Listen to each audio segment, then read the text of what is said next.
One of the things about being a high functioning alcoholic, Sherry, is that, I wasn't drunk all the time. I wasn't even like getting out of hand every week. I would go weeks between episodes. Mm-hmm. But when you did, it was a spiral of buffoonery. Spiral of You, buffoonery. you took it to a whole different level. All right, I'll buy that. Do you have any examples, though, that we can share? Countless. But there's one that kind of pops to mind is it was friends of ours that had children that were similar in age, and our kids were in early elementary school. We had become friends with this group of people, and so they were hosting like a family party.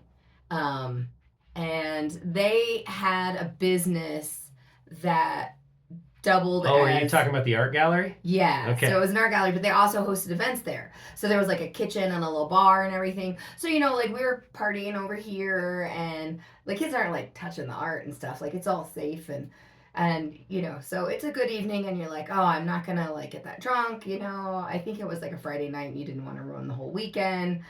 So you're like, it's Well, just gonna be for me to go out and say I'm not going to get that drunk, that doesn't really narrow it down. That sounds right, like every time we went out. right. Just going to have a couple of beers, Sherry. Yeah, Yeah. yeah. How'd that work out? Well, I ended up driving home. Okay. So That's for the best. that was Because sometimes I arm wrestled you about that. yes. Even when I did have more than a couple. Yeah, so the evening progressed, and you had already met your 2 beer maximum, probably in the first half an hour. Right? Of Sounds getting about right. there. And, like everybody else is being normal, and I'm like, where did Matt go? Because there was like two separate rooms, I and know so the there was one like you're a talking bouncy about. castle that was for little kids in one of the rooms, and then the other side of the room was like the bigger gallery, and then I like look towards the back. Our art gallery friends hosted several times. You're talking about the time we found the bottle of tequila in the bar. Yes, that left was over from someone else's event. yeah. Unopened, if I recall. I'm sure it was. I remember having a thought like, I should go ask the person who owns this art gallery how they'd feel about us opening this bottle of tequila, but that thought was fleeting. We went ahead and got that ripped open. And you pretty weren't quick. alone. You weren't No. alone. Carmen, if I recall, Yeah, was she was friends of ours. Carmen and Lawrence. She was partaking in the shots of tequila, and yeah. If I recall, we had lots of takers at first. We were like a couple life of the party. Hey, yeah. come on over and do a shot of tequila. Yeah. So it was festive.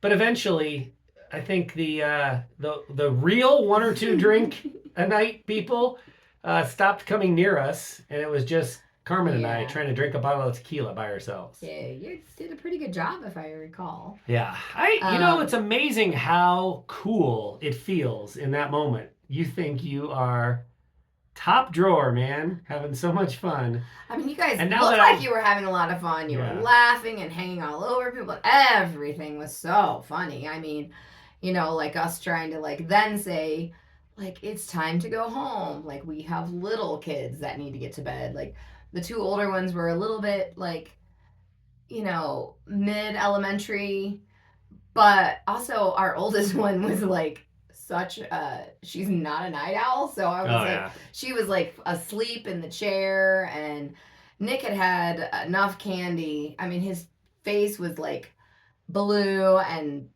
from probably like lots of gushers and things like that, and I was like, he is wound up. He's got to get some real food. I'm sure I was really worried about the kids' bedtime. You were extremely worried. Yeah, that's the kind of father I become after shots of tequila. Like I don't even like tequila. It took a lot of goading to get you out, and like a couple times people came around and said, okay, and I think finally the bottle of tequila was taken away from you guys. So when you drove us home after arm wrestling me into the car, after a 2-hour event became like an all-night event, well into the early hours of the morning, and you got me home, I know you were more concerned about the kids than anything else. Oh, yeah. Did you know I was going to spend the whole night in the car and puke all over myself?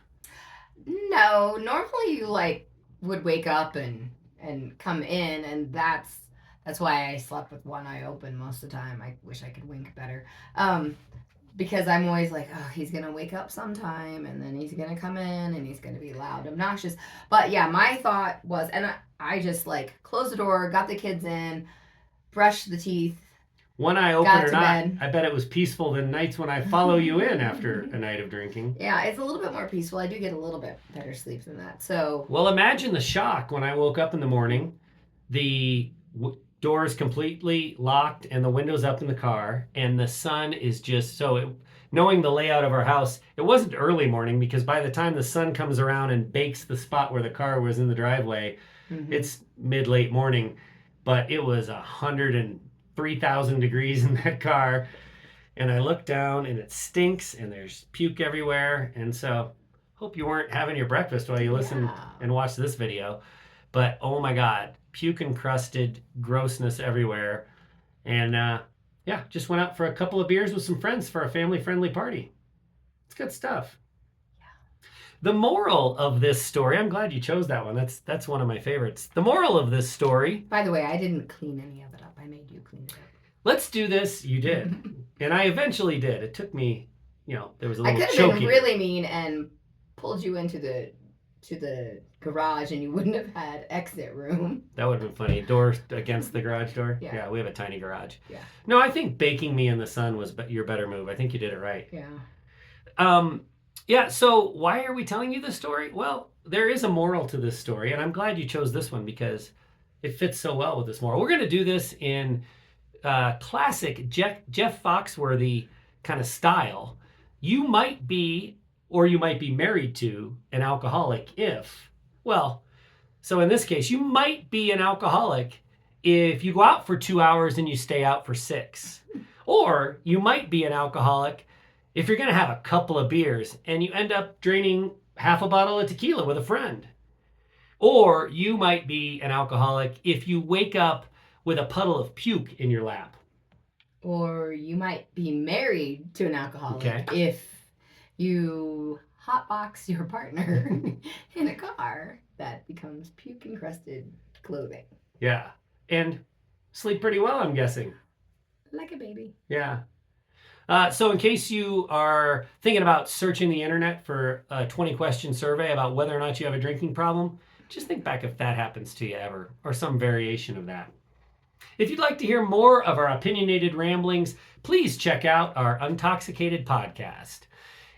And if you're more of the reading type, please go to soberandunashamed.com. If you're picking up what we're laying down, you might be ready to find your tribe. Please check out shoutsobriety.org or echoesofrecovery.org. We get what you're going through. You've got this, and we've got you.